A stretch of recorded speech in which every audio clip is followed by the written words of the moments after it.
Hello friends, it's Alexis and welcome to another round of TBR Pop.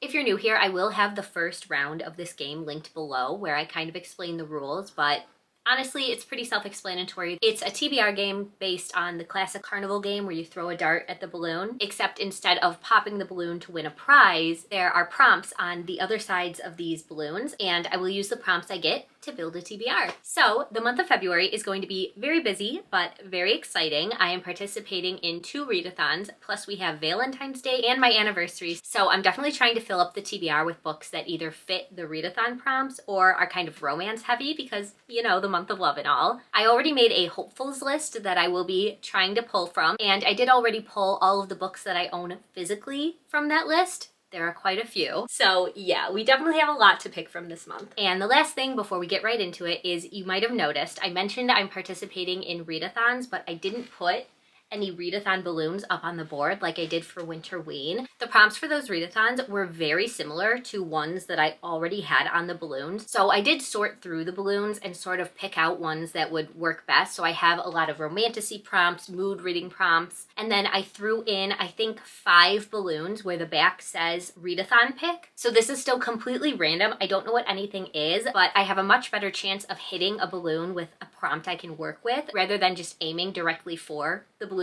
that I know are readathon prompts. So yeah, I think that's all for now and we can throw our first dart. All right, I am nervous. Dart number 1. Let's hope I make it. Okay, it stuck, but we didn't hit a balloon. Okay, woo! We got one. All right, prompt number 1. I'll let you see it first. Hopefully that's in focus. New release. Okay, this is good. What do I want to use for this one? I got it. Okay, this one was a really easy choice. For our first prompt to read a new release, I'm going to be reading Witchcraft for Wayward Girls by Grady Hendrix. I am very excited for this book despite kind of all of the mixed reviews I've been seeing. I think this is going to be a lot different than Grady Hendrix's other books. I've seen a lot of people saying that this really isn't horror. This is more like historical fiction. So I'm gonna lower my expectations going in, but I'm excited. I went to an author event last year where I got to see Grady Hendrix speak, and like, I'm just so in love with this man. He is so funny. And just since following him on Instagram and seeing all of his updates throughout the writing process of this, I just really want to love it. So this one is the perfect pick because it counts for 2 book clubs I'm a part of. First, it is the Literally Dead book club pick for the month of February, which is hosted by Books and Lala. And then it is also the Full Moon book club pick hosted by Jan. So super exciting to get this on the TBR right away. What I know about this one is it's about teen mothers set in 1970. They call them wayward girls, loose girls, girls who grow up too fast, and they're sent to the Wellwood House in St. Augustine, Florida, where unwed mothers are hidden by their families to have their babies in secret, to give them up for adoption, and most important of all, to forget any of it ever happened. And then along the way, I'm pretty sure they're going to start doing witchcraft, and I know this one is going to be a tough read, but I'm super excited for it. Okay, I am blindly replacing the prompt. Not gonna look at what it was. All right, dart number 2. Oh my God, I'm so good at this. Okay, a 5-star prediction. This is perfect because this is also a prompt for Jante's Inferno, and I think I already have one picked out.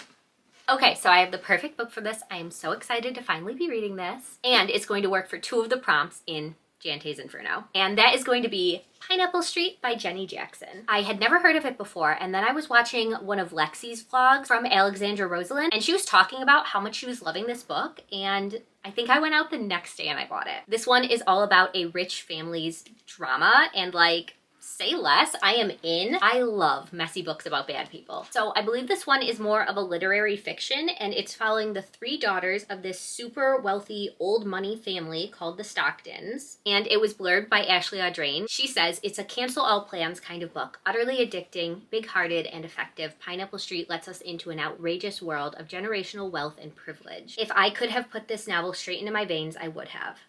This sounds like it's going to be a super fun, addictive time. And I'm going to be using this for 2 of the prompts in Jante's Inferno. 1 to read a 5-star prediction, and 2 to read a book with food on the cover or in the title.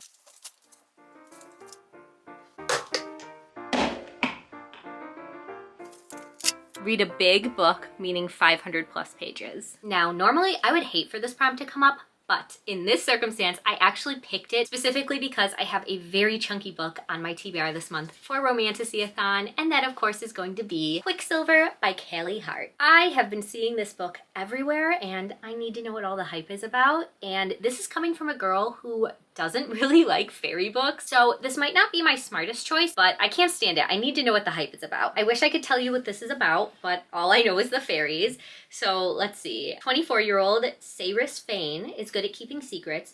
No one knows about the strange powers she possesses or the fact that she's been picking pockets and stealing from the Undying Queen's reservoirs for as long as she can remember. In the land of the unforgiving desert, there isn't much a girl wouldn't do for a glass of water, but sooner or later, every secret comes out. When Saris comes face to face with death himself, she inadvertently reopens a gateway between realms and is transported to a land of ice and snow. The Fae have always been the stuff of myths, of legends, of nightmares, but it turns out they're real, and Saris has landed right in the middle of a centuries-long conflict that might just get her killed.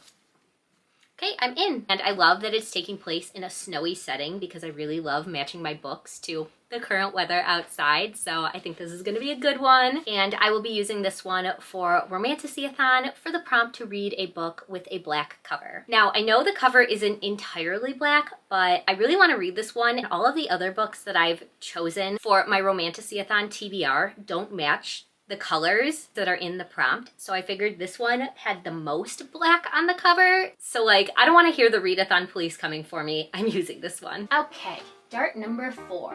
Should I aim? I've kind of just been throwing. I'm gonna aim for the top row. Okay. Does it say readathon? Hell yeah. Readathon prompt. Okay, what do I want to do for this one? Hang on. Okay, we're going to use this one to go with another Romantasyathon prompt, and that is going to be for the Who I'm Bringing to the Ball prompt. I am going to read the first book in a series, and that is A Study in Drowning by Ava Reed. I have to be honest with you, this was 100% a cover buy, because like, look at her. But wait, the edges, are you kidding me? Have you ever seen a more gorgeous book? Like, I could not leave the store without it. We have the end papers. I'm dead. I am deceased. Look at that.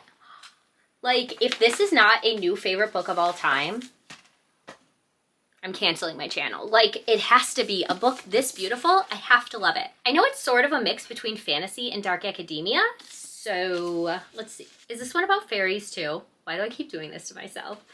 I guess I'm just determined to like a fairy book this year. Okay.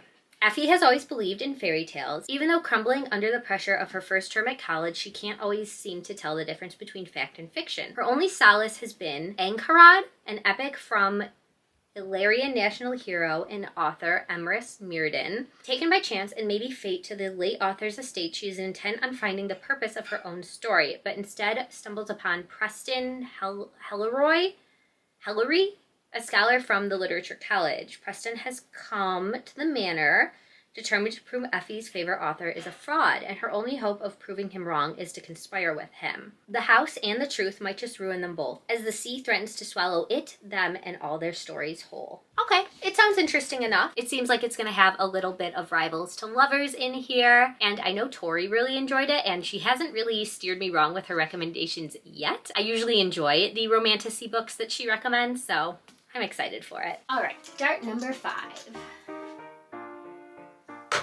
Ugh, I was aiming for that blue one. I didn't hit it. Okay, purple. Romance. Perfect. We need a contemporary romance on this TBR. Okay, guys, I'm so excited I got this prompt. It is finally time to start the Chestnut Spring series. But yes, this is Flawless by Elsie Silver, the first book in a cowboy romance series, which if you had asked me before I read the Rebel Blue Ranch series, I would be like, ew, get that away from me. But here we are. I'm so excited. I've only heard good things about this one. So this one is about Rhett Eaton. He's a professional bull rider and golden boy. Or at least he was until it all blew up in his face after a public brawl. Now his agent says he has to clean up his image and sticks Rhett with his ball-busting daughter for the rest of the season as full-time supervisor. But Rhett doesn't need a goddamn babysitter, especially one with skin-tight jeans, a sexy smirk, and a mouth she can't stop running. A mouth he can't stop thinking about. As he quickly learns that Summer Hamilton isn't just another conquest, she sees the man behind the mask and she doesn't run. She pulls him closer even when she shouldn't. Summer says this means nothing. Rhett says this means everything. And this is a book where the guy falls first. Okay. I'm so excited. I forgot to mention, I am also planning to use this for a Jante's Inferno prompt for the first Circle of Hell and the last prompt of the readathon. It's sort of like a free space where you can read any book, but you can't double up the prompt for that one. So as long as I have the time and I'm not like rushing to finish, I will probably be using this one for that. If I run out of time and I am rushing, I'm just gonna do a graphic novel or a manga or something. But tentatively, this is on the Jante's Inferno TBR. Start number 6. Oh my god, I am so good at this. A pet pick? I was not prepared for this. Okay, let's get the pets. You know what? I'm gonna finish throwing and then I'll have the pets pick from what's left. So present me isn't going to know what they pick. You're gonna know before me.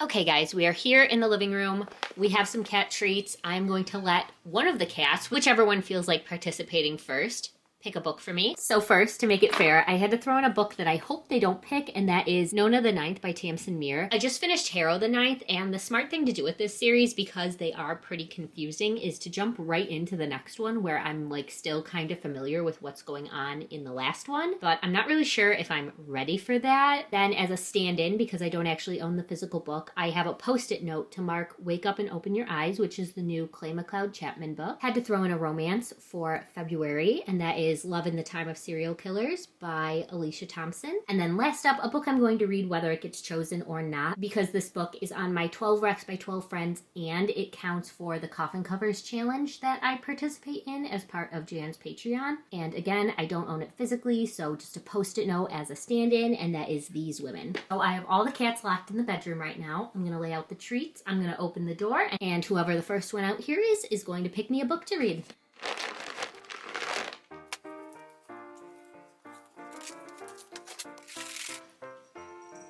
Walking right past them. Oh my god, guys.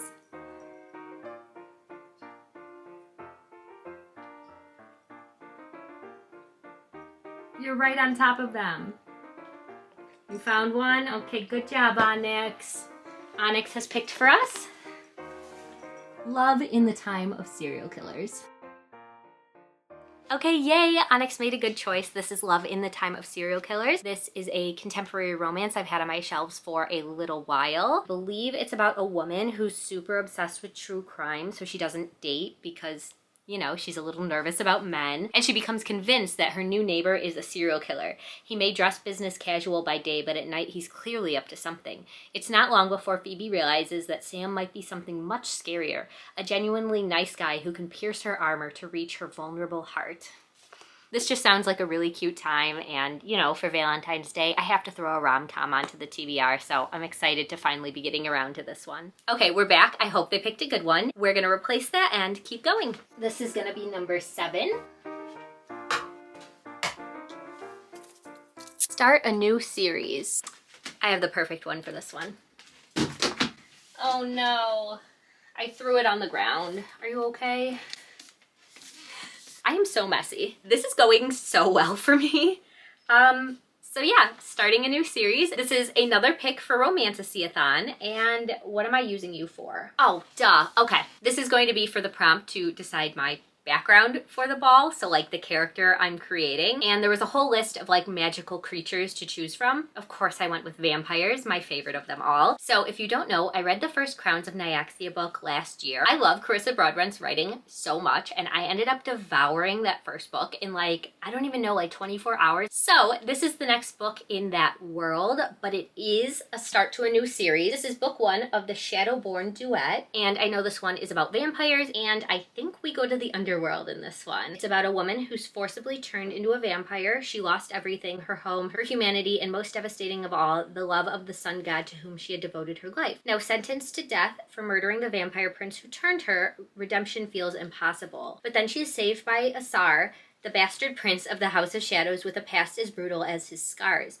She's forced into a mission worse than execution, a journey to the underworld to resurrect the god of death himself. This sounds so fun!